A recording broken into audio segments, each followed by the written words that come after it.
Good evening, Black folks. Tonight's sleep story is from Nigeria, specifically the Yoruba kin. It is a creation story. Take a few deep breaths. Center your wellness. Center your completeness. Thank yourself for being present today. Thank yourself for being gentle with yourself in this one act of allowing me to read to you.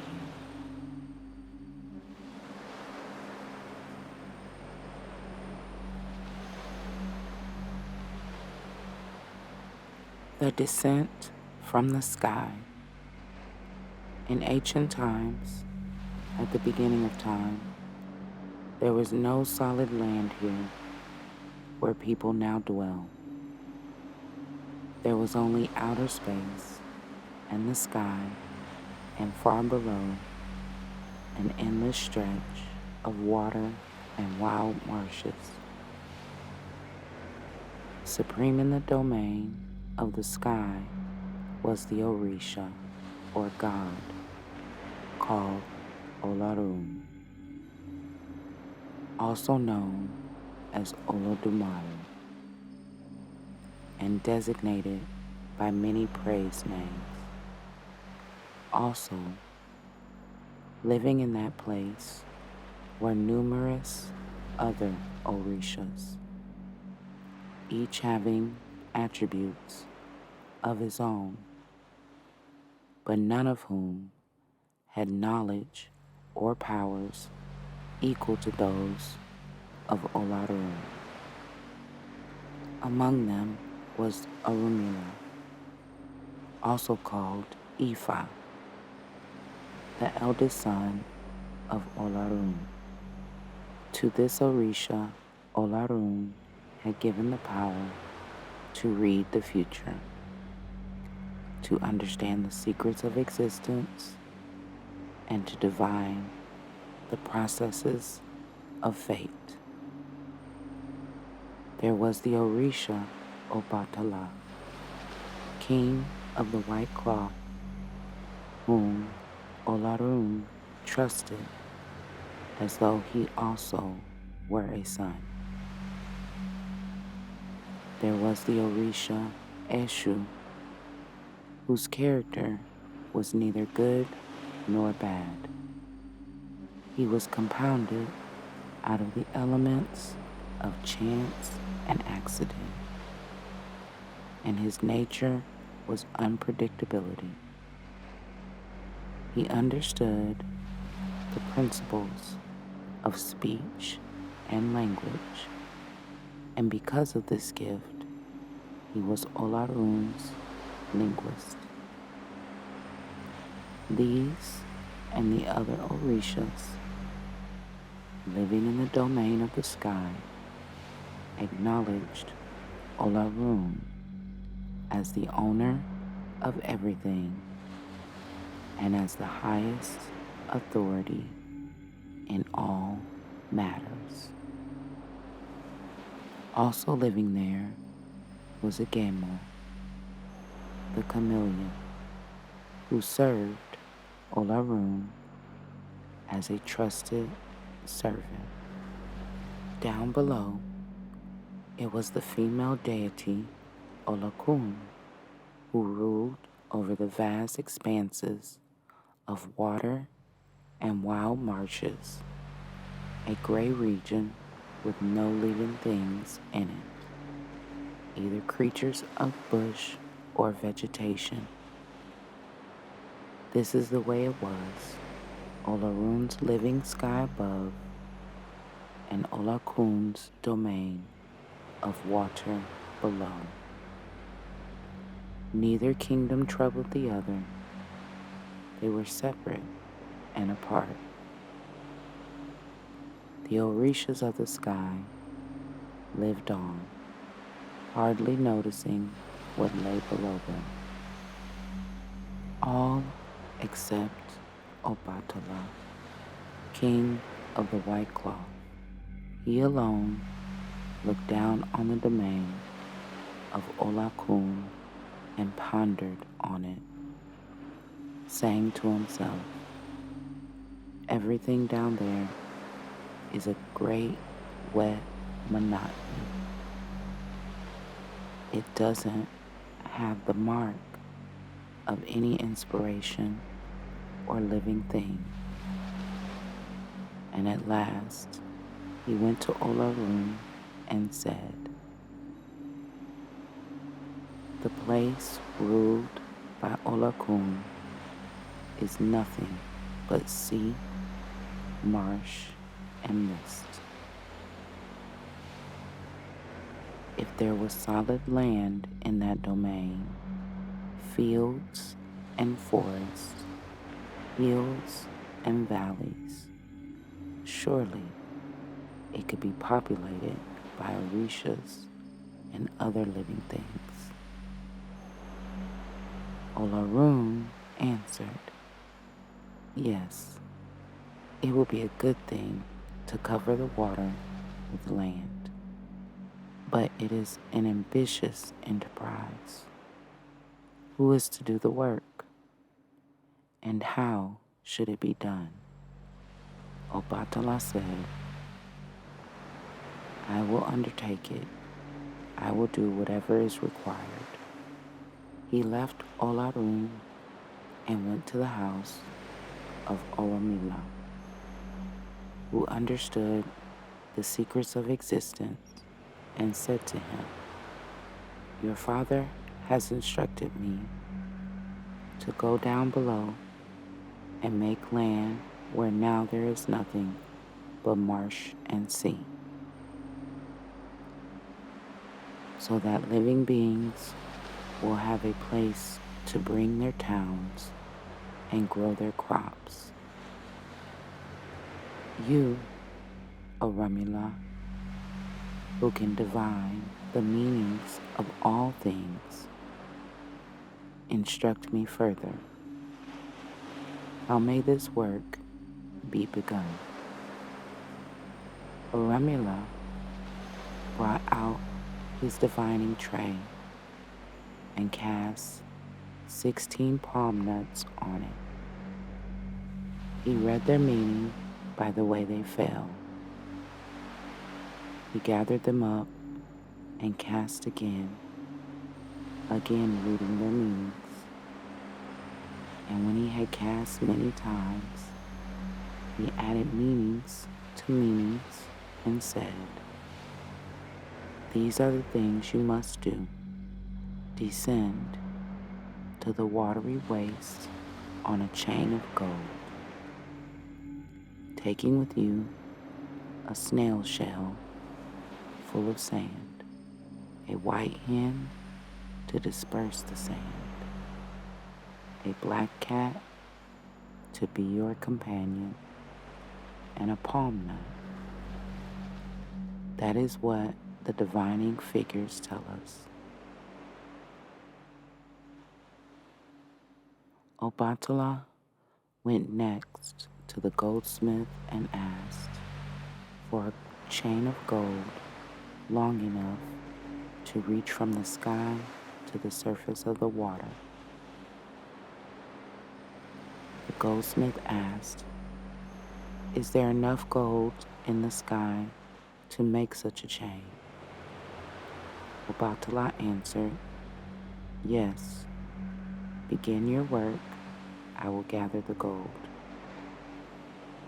Departing from the forge of the goldsmith, Obatala went then to Oromila, Eshu, and the other Orishas, asking each of them for gold. They gave him whatever they had. Some gave gold dust, some gave rings, bracelets, or pendants. Obatala collected gold from everywhere and took it to the goldsmith. The goldsmith said, "More gold is needed."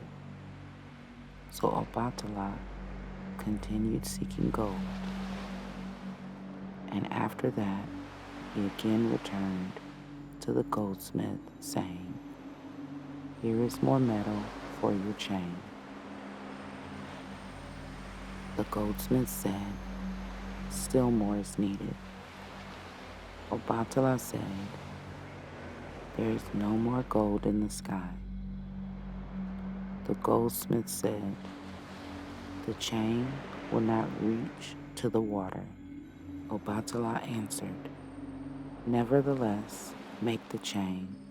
We shall see." The goldsmith went to work. When the chain was finished, he took it to Obatala. Obatala said, "It must have a hook at the end." "There is no gold remaining," the goldsmith said. Obatala replied, "Take some of the links and melt them down." The goldsmith removed some of the links, and out of them he fashioned a hook for the chain. The goldsmith removed some of the links, and out of them he fashioned a hook for the chain. It was finished. He took the chain to Obatala. Obatala said, "Now I'm ready." He fastened the hook on the edge of the sky and lowered the chain. Orunmila gave him the things that were needed: a snail shell of sand,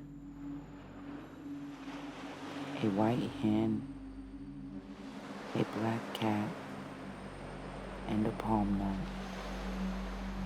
Then Obatala gripped the chain with his hands and feet and began the descent. The chain was very long. When he had descended only half its length, Obatala saw that he was leaving the realm of light and entering the realm of grayness. A time came when he heard the wash of waves and felt the damp mist rising from Olakun's domain. He reached the end of the golden chain, but he was not yet at the bottom.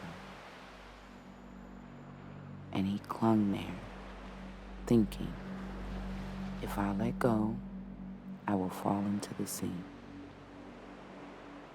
While he remained at the chain's end, thinking such things, he heard Orunmila's voice from above, saying, "The sand."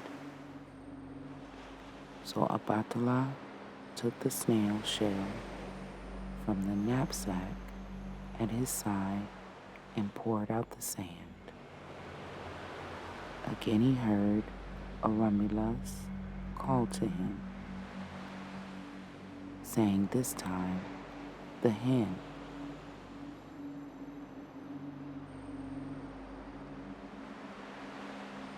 Obatala dropped the hen where he had poured the sand.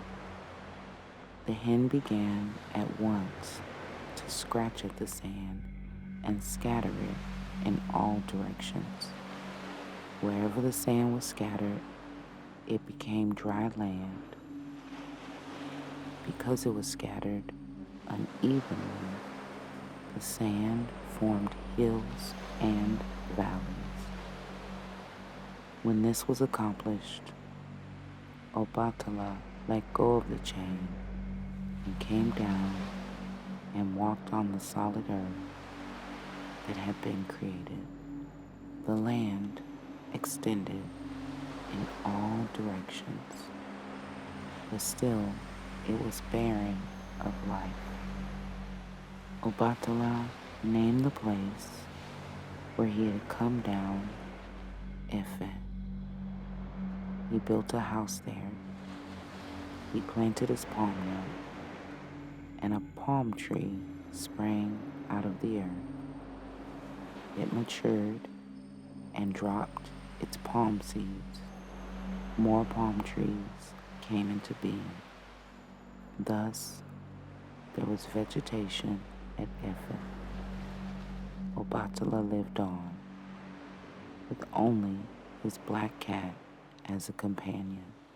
After some time had passed, Olorun, the sky god, wanted to know how Obatala's expedition was progressing. He instructed Agemo, the chameleon, to descend the golden chain. Agemo went down. He found Obatala living in his house at Efe. He said, Olorun instructed me this way. He said, go down, discover for me how things are with Obatala. This is why I'm here. Obatala answered, as you can see, the land has been created and palm groves are plentiful, but there is too much greenness. The land should be illuminated. Agemo returned to the sky and reported to Olorun what he had seen and heard. Olorun agreed that there should be light down below. So he made the sun and set it moving. After that, there was a warmth and light in what had once been Olakun's exclusive domain. Obatala lived on, with only his black cat for a companion. He thought, surely it would be better if many people were living here. He decided to create people. He dug clay from the ground, and out of the clay, he shaped human figures, which he then laid out to dry in the sun. He worked without resting. He became tired and thirsty. He said to himself, there should be palm wine in this place to help a person go on working.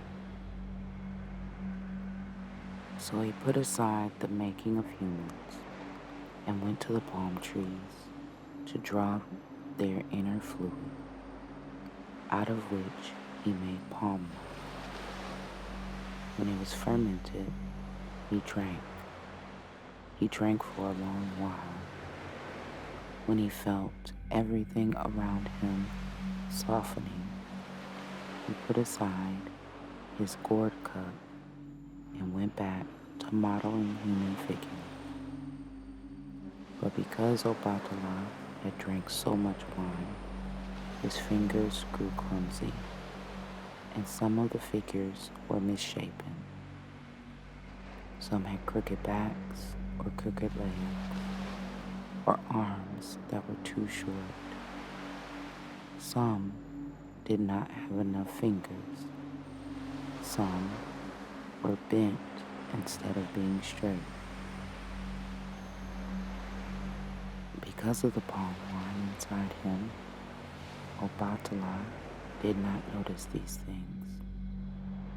And when he had made enough figures to begin the populating of Efe, he called out to Olorun, the sky god, saying, I have made human beings to live with me here in Efe, but only you can give them the breath of life. Olorun heard Obatala's request, and he put breath in the clay figures. They were no longer clay, but people of blood, sinews, and flesh. They arose and began to do the things that humans do. They built houses for themselves near Obatala's home, and in this way, the place Obatala named Efe became the city of Efe. But when the effects of the palm wine had worn off, Obatala saw that some of the humans he had made were misshapen, and remorse filled his heart. He said, "Never again will I drink palm wine. From this time on, I will be the special protector of all humans who have deformed limbs or who have otherwise been created imperfectly."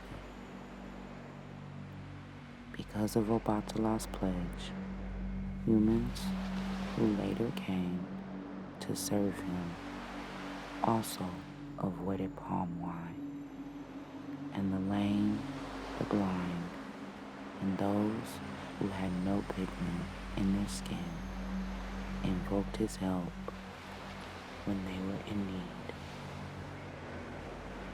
Now that humans were living on the earth, Obatala gave people the tools they needed to perform their work. As yet there was no iron in the world, and so each man received a wooden hoe and a copper bush knife. The people planted and began the growing of millet and yams, and like the palm tree, they procreated. Efe became a growing city, and Obatala ruled it as its Oba, or paramount chief. But a time came when Obatala grew lonesome for the sky. He ascended by the golden chain, and there was a festival on the occasion of his return. The Orishas heard him describe the land that had been created below, and many of them decided to go down and live among the newly created human beings. Thus, many Orishas departed from the sky, but not before Olorun instructed them on their obligations. When you settle on the earth, he said, never forget your duties to humans. Whenever you are supplicated for help, listen to what is being asked of you. You are the protectors of the human race. Obatala, who first descended the chain and dried up the waters, he is my deputy in earthly affairs. But each of you will have a special responsibility to fulfill down below. As for Obatala, he rested in the sky for some time. After that, whenever he wanted to know how things were going at Efe, he returned for a visit. The city of Efe lived on. But Olakun, the Orisha of the sea, on whose domain land had been created, was angry and humiliated. And so, one time, when Obatala was resting in the sky, Olakun decided to destroy the land and replace it again with water. She sent great waves rushing against the shores and flooded the low ground everywhere, causing marshes to reappear on every side. She inundated the fields where humans were growing their crops and drowned many of the people of Efet. All that Obatala had created was disappearing, and mankind was suffering. The people called for help from Obatala, but he did not hear them. So they went to the Orisha Eshu, who now lived on earth, and begged him to carry to Obatala word of the disaster that was overwhelming them. Eshu said to them, "Where is the sacrifice that should accompany this message?"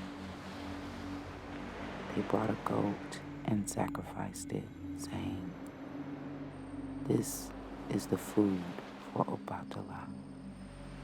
But Eshu did not move. He said, "Where is the rest?" The people said, "We do not understand you. Have we not brought a sacrifice for Obatala?"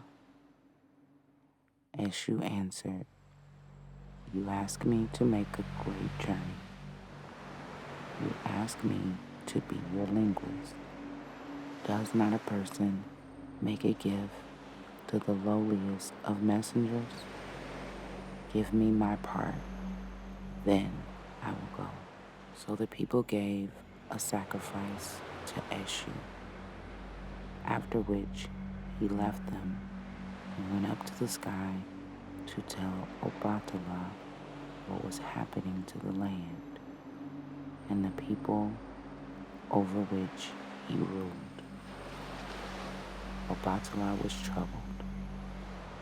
He was not certain how to deal with Olakun. He went to the Orisha Aramila to ask for advice. Aramila consulted his divining rods, and at last he said to Obatala, "Wait here in the sky, rest yourself. I will go down this time. I will turn back the water and make the land rise again." So it was Aramila instead of Obatala who went down to Efet. As Aramila was the oldest son of Olarun, he had the knowledge of medicine, and he had many other powers as well.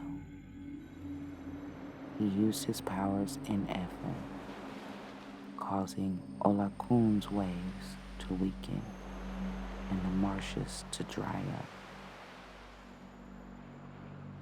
The waters of the sea were turned back, and at last, Olakun's attempt to reclaim her territory came to an end.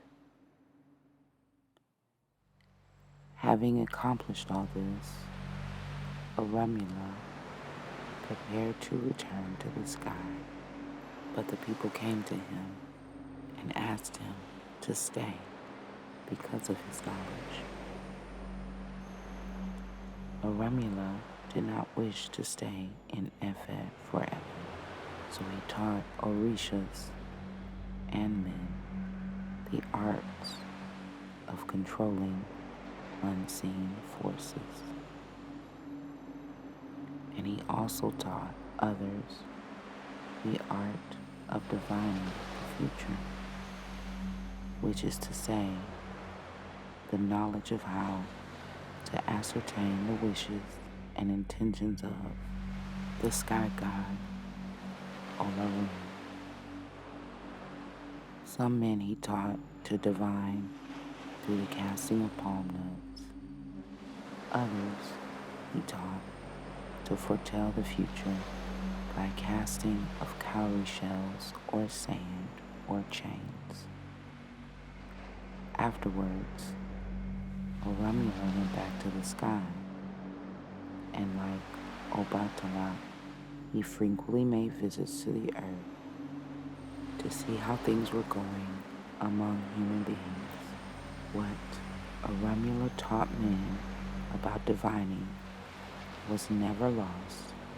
It was passed on by one generation of Babalaos, or diviners, to another. Earthly order, the understanding of relationships between people and the physical world, and between people and the Orishas, was beginning to take shape. But all was not settled yet. Between Olokun, the Orisha of the sea, and the supreme Orisha Olorun. Olokun considered ways in which she might humiliate or outwit the sky god.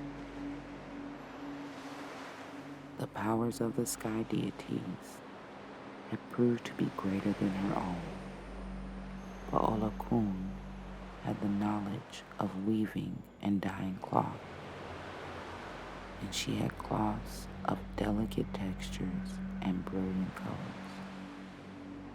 She believed that in this respect she excelled all other Orishas, including Olorun himself. So one day she sent a message to Olorun, challenging him to a contest to show which had the greater knowledge of cloth making. Olorun received the challenge. He thought, Olokun seeks to humiliate me. Nevertheless, she has unequaled knowledge about the making of cloth. Yet how can I ignore the challenge? He thought about the matter. Then he sent for Agamo, the chameleon. He instructed Agamo to carry a message to Olokun. Agamo went down from the sky to the place where Olokun lived. Agamo said to Olokun, the owner of the sky, Olorun greets you. He says that if your cloth is as magnificent as you claim, he will enter the contest. Therefore, he asks that you show him some of your most radiant weaving so that I may report to him on the matter. Because Olokun was vain, she could not refrain from showing her cloths to Agamo.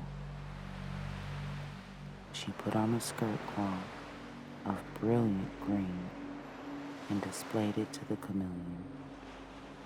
As Agamo looked at it, his skin turned the exact color of the skirt. Olokun then put on an orange-hued cloth, and Agamo's skin turned orange. When Olokun brought out a red skirt, Agamo's skin turned red. Olokun was perturbed. She tried a cloth of several colors and saw the chameleon's skin reproduce it perfectly. Olokun thought, this person is only a messenger, nothing more. Yet, in an instant, he can duplicate the exact color of my finest cloth. What, then, can the great Olorun do?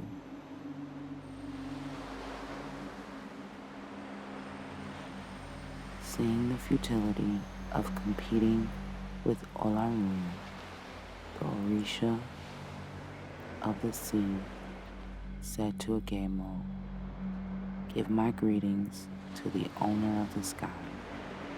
Tell him that Olakun acknowledges his greatness." Thus, Olakun withdrew her challenge to the sky god, and Olorun remained supreme in